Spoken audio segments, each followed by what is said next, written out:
باللہ من الشیطان الرجیم بسم اللہ الرحمن الرحیم الحمد للہ رب العالمین ثم الصلاة والسلام علی سید الانبیاء والمرسلین سیدنا و مولانا ابی القاسم محمد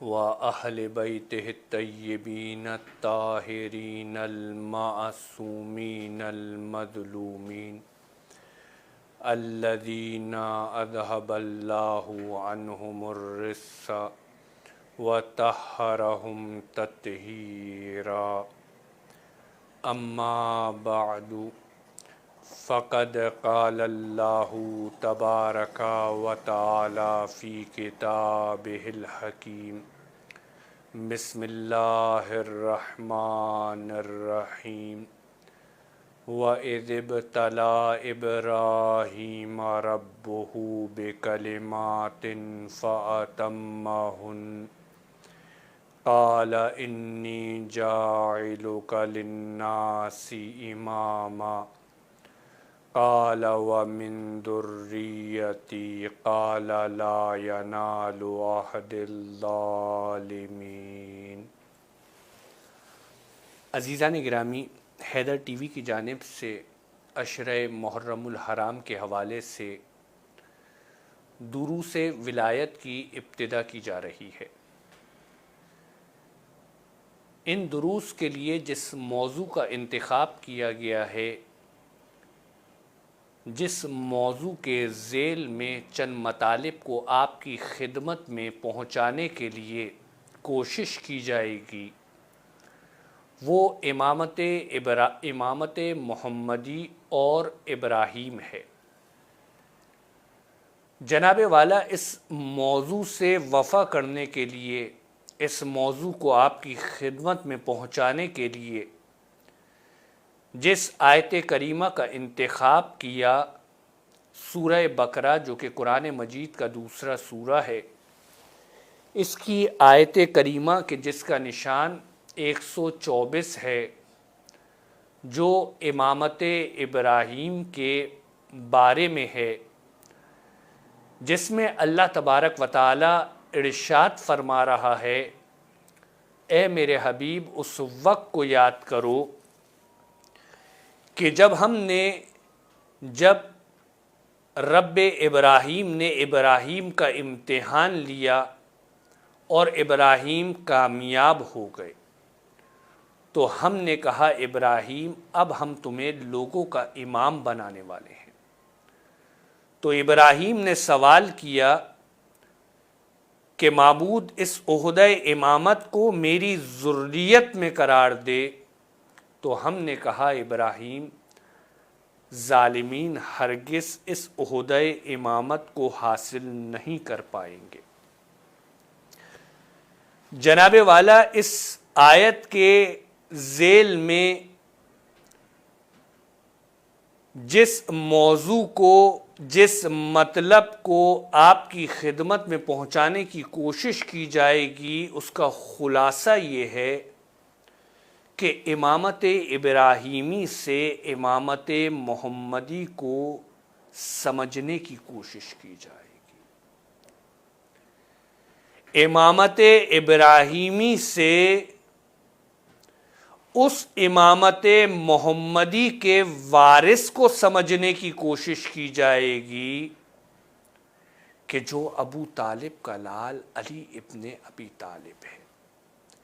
اس امامت ابراہیمی سے امامت علی کو سمجھنے کی کوشش کی جائے گی۔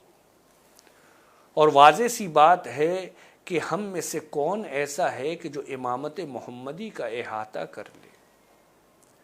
ہم میں سے کون ایسا ہے کہ جو دعویٰ کر لے کہ ہم امامت علی کو کما حقہ درک کر سکتے ہیں؟ نہیں جناب، امامت علی کو کما حقہ درک نہیں کیا جا سکتا۔ امامت علی دور کی بات ہے، امامت ابراہیمی کو کما حقہ درک نہیں کیا جا سکتا۔ جو امامت ابراہیمی کو درک نہیں کر سکتا کس طریقے سے وہ امامت محمدی کا احاطہ کر سکتا ہے۔ لہذا وفا کا وعدہ نہیں ہے، لہذا تمام کے تمام مطالب کو پہنچانے کا نہ ہی ارادہ ہے نہ ہی امکان ہے۔ کوشش ہے کہ سمندر میں ذرے کے مانند کچھ حاصل ہو جائے۔ وجہ کیا ہے؟ چونکہ مقام محمدی اس کو کہتے ہیں کہ اگر اس کا کچھ حاصل ہو جائے تو دنیا وما فیہا سے افضل ہوا کرتا ہے۔ آئیے جناب اس مطلب کو جو ہے نا آپ کی خدمت میں پہنچانے کی کوشش کرتا ہوں۔ اگر امامت محمدی کا کچھ حاصل ہو جائے تو دنیا وما فیہا سے افضل ہے۔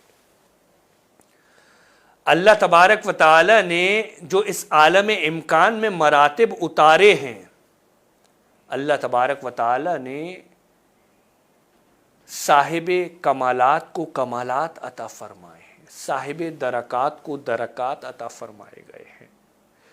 جو جس کا اہل تھا اس کو وہ عطا کیا گیا، لیکن جو کمالات ہیں، اگر ان تمام کمالات کو جو عالم امکان میں ہیں، جو اس سرزمین دنیا پہ اتارے گئے ہیں، اگر آپ ان تمام کمالات کو جمع کریں اور ان کے جوامع کو نکالنا چاہیں، ان کے انٹرسیکشنز پوائنٹ کو نکالنا چاہیں،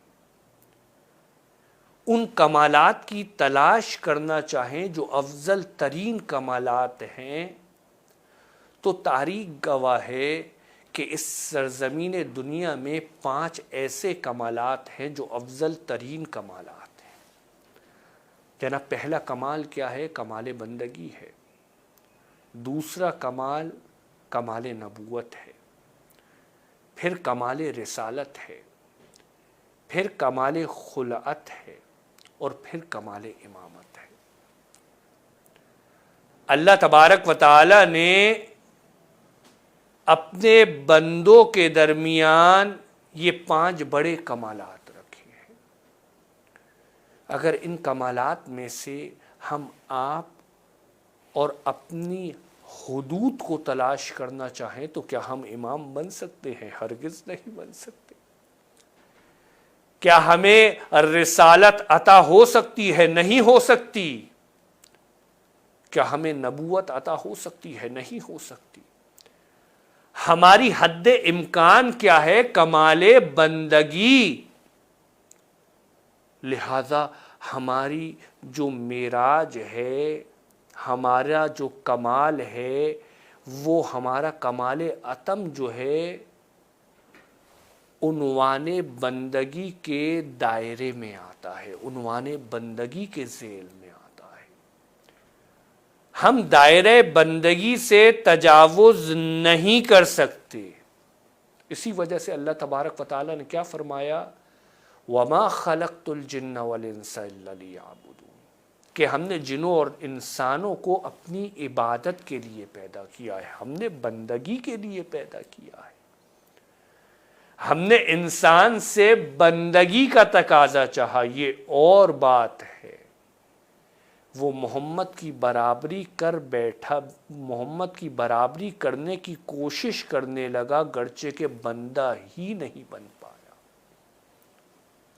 لہذا اللہ تبارک و تعالی نے ہمارا کمال جو رکھا ہے وہ بندگی رکھا ہے۔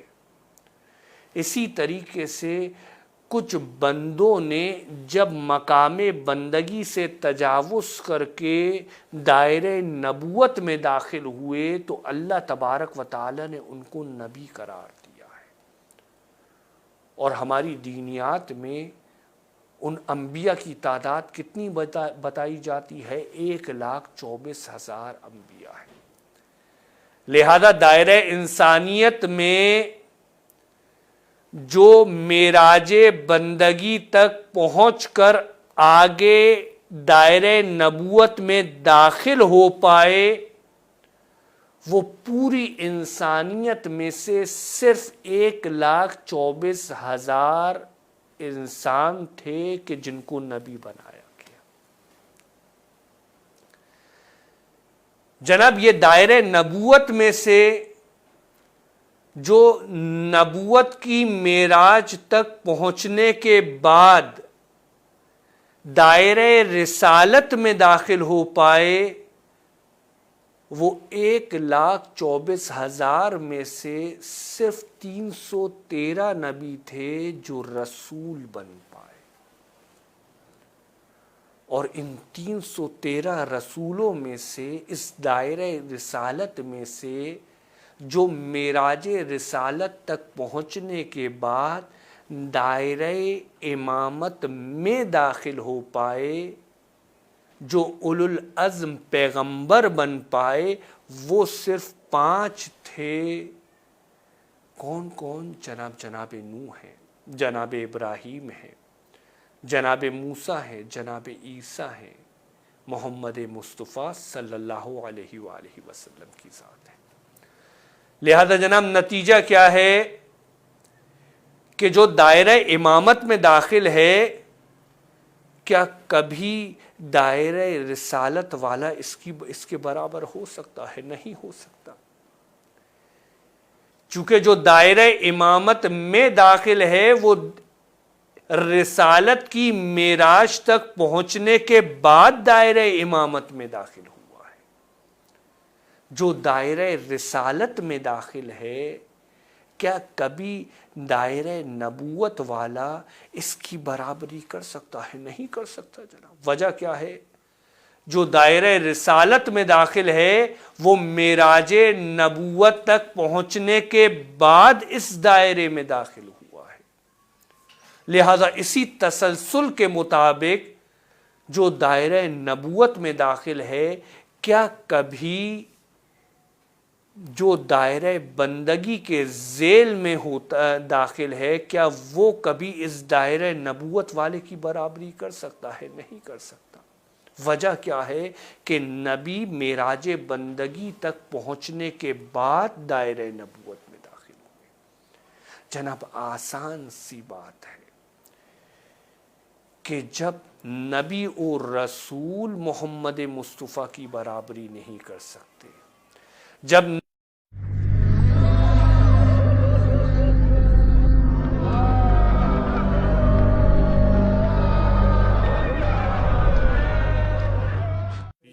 ماتم